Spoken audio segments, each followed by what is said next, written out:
আমি সার্বিকভাবে বলতে পারি মাননীয় মুখ্যমন্ত্রী যেমন বলেছিলেন, যেমন চেয়েছিলেন, যেমন মুখ্যমন্ত্রী আমাদের নির্দেশ দিয়েছিলেন সেই অনুযায়ী এসএসসি পুজোর আগে তাদের নোটিফিকেশন বার করেছে। কোর্ট দেওয়া সময় তালিকার আগেই কাউন্সিলিং এর কাজ শুরু হয়ে যাবে।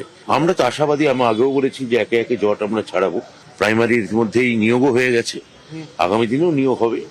আমরা আশা করছি যে খুবই যাকে বলে স্টেবল অবস্থায় মুখ্যমন্ত্রী যেমন চান সেই স্টেবল স্থিতাবস্থা এবং চালু অবস্থায় আমরা এই নিয়োগটাকে ফিরিয়ে আনতে পারবো।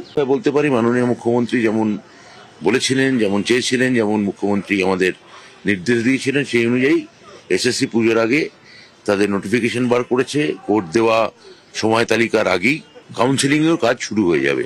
আমরা তো আশাবাদী, আমি আগেও বলেছি যে একে একে জট আমরা ছাড়াবো। প্রাইমারির মধ্যেই নিয়োগও হয়ে গেছে, আগামী দিনেও নিয়োগ হবে।